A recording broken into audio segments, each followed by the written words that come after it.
반갑습니다. 인문학 카운슬러 권영민입니다. 4차 산업혁명 시대에는 인문학이 경쟁력입니다. 반 고흐에게 배우는 인생 공부 시작합니다. 사랑의 종착역이 꼭 결혼이어야 할까요? 그렇다면 빈센트 반 고흐는 사랑을 알지 못하는 사람이 될 것입니다. 그러나 그가 남긴 작품과 편지를 보면 그 누구보다 참 사랑의 의미를 알 뿐더러 현대인들에게 생각거리를 던져주고 있습니다. 그는 평생을 외롭고 고독한 삶으로 마감했지만 그 누구보다 사랑에 대한 열정이 강했던 사람이었습니다.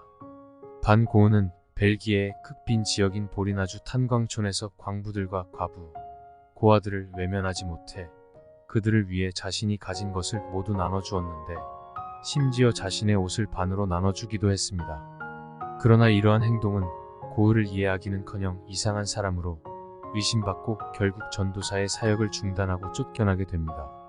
진정한 사랑을 의심받고 심지어 미친 사람으로 취급받은 고흐는 1년여 동안 시리에 빠져 힘든 나날을 보내게 됩니다. 동생 테오와 다시 연락을 하면서 사랑에 대한 열정을 그림으로 돌리게 됩니다.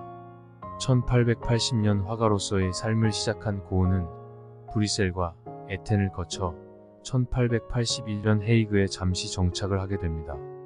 전도자 사역 기간 동안 마을 사람으로부터 자신의 진정성을 외면당하고 도리어 그들에게 베풀었던 사랑이 비록 미치광이라는 평가를 받았던 반 고흐는 그 누구보다 사랑이 절실했을 것입니다. 나는 여자가 필요해. 나는 사랑 없이는 살 수 없고 살지 않을 것이고 살아서도 안 돼.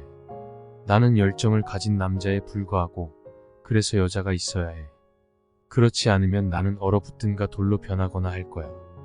반 고흐에게 사랑은 생명의 몸부림이었던 것입니다. 그런 반 고흐에게 운명적인 만남이 일어납니다. 그 여인은 클라시아 마리아 호르니크로, 그는 그녀를 크리스티엔이라고 불렀는데 나중에는 더 줄여서 시엔이라고 불렀습니다. 시엔은 반 고흐보다 연상의 알코올 중독자였고 한 소녀 아이와 임신한 상태에서 몸을 팔아 생활하던 거리의 여자였습니다. 반 고흐는 자신의 안락한 삶을 살기보다 시엔과 그의 자녀를 자신의 집에 거두고 동거를 시작합니다. 고단한 삶을 살 수밖에 없었던 시엔은 반 고흐의 작품에 고스란히 담기게 되는데 그의 명작 슬픔이 이렇게 탄생합니다. 그 당시 반 고흐도 사실 거지와 다름없을 정도로 가난한 삶을 살고 있었습니다. 동생 테오가 보내주는 적은 생활비로 힘들게 살아가고 있던 그는 여인을 그냥 지나칠 수 없었습니다. 우리가 생각하는 사랑은 무엇일까요? 아름답게 빛나지만 깨어지기 쉽다는 권리라는 노랫말처럼 자기애가 강해지면서 진정한 소통이 어려워지는 현대인들에겐 사랑은 점점 과제와 로망이 되어가는 것인지도 모르겠습니다. 반 고흐의 사랑은 좀 다릅니다. 그녀도 나도 불행한 사람이지. 그래서 함께 지내면서 서로의 짐을 지고 있다. 그게 바로 불행을 행복으로 바꿔주고 참을 수 없는 것을 참을 만하게 해주는 힘이 아니겠니? 그는 불행하고 연약한 자들이 서로의 짐을 짊어주는 것이 사랑이라고 이야기하고 있습니다. 시엔과의 동거는 반 고흐에게 호된 시련을 안겨주었습니다. 그에게 생활비를 지원하고 후원하던 동생 테오는 물론 아버지와 반 고흐와 완전히 멀어지는 계기가 되기도 했습니다. 뿐만 아니라 스승 모베의 절교 선언은 반 고흐에게 큰 충격이었으며 모베가 죽는 날까지 화해하지 못했습니다. 당시 인물화를 그리려면 모델비를 지불해야 하는데 그런 반 고흐는 시엔을 모델로 세워 여러 작품을 남기게 됩니다. 그는 시엔과의 만남을 회상하면서 단순한 거리의 여인이 아니라 동반자이자 영혼의 등불이라고 기록합니다. 테오에게 보낸 편지에서 시엔을 소개합니다. 지난 겨울 임신한 거리의 여인을 만났어.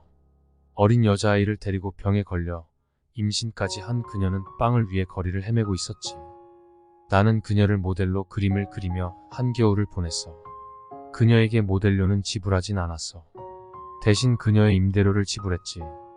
그렇게 나는 배고픔과 추위에 떨고 있는 그녀와 그녀의 아이를 구할 수 있었어. 그뿐만 아니라 그녀는 특별한 점이 없고 그저 평범한 여자이다. 그렇게 평범한 사람이 숭고하게 보인다. 평범한 여자를 사랑하고 또 그녀에게 사랑받는 사람은 행복하다. 그리고 인생이 아무리 어둡다 해도 라고 테오에게 편지를 쓰기도 했습니다. 특히 반 고흐 자신이 그린 그림 가운데 최고의 걸작이라고 평가한 작품이 바로 시엔을 모델로 그린 그림입니다.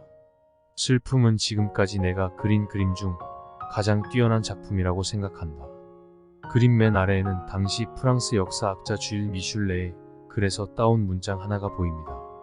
한 여인을 거리에 내팽개친 사회를 이렇게 고발한 글입니다. 도대체 어떻게 한 여인이 홀로 버려질 수 있다는 말인가? 반 고흐의 작품 슬픔 이 명작인 까닭은 무엇일까요? 그는 힘없고 연약한 여인의 몸에서 처절한 삶의 몸부림을 표현했습니다. 좌절과 상처로 점철된 반 고흐는 그녀에게서 크나큰 슬픔을 발견했을 뿐더러 자신의 상처와 그녀의 슬픔을 사랑으로 결합했습니다. 시엔과 사랑이 무사람들에게는 아름답지 않았을 수는 있지만 이 사랑으로 말미암아 차가운 얼음과 딱딱한 돌이 아닌 진정한 사랑의 화가가 되게 했습니다. 이번 강의는 여기까지입니다. 본 강의는 강의 현장에서 체험한 많은 경험을 바탕으로 많은 분들과 나누고 공유한 내용을 중심으로 구성했습니다. 이번 영상이 도움이 되셨다면 구독과 좋아요를 눌러주세요. 다음 영상으로 돌아오겠습니다.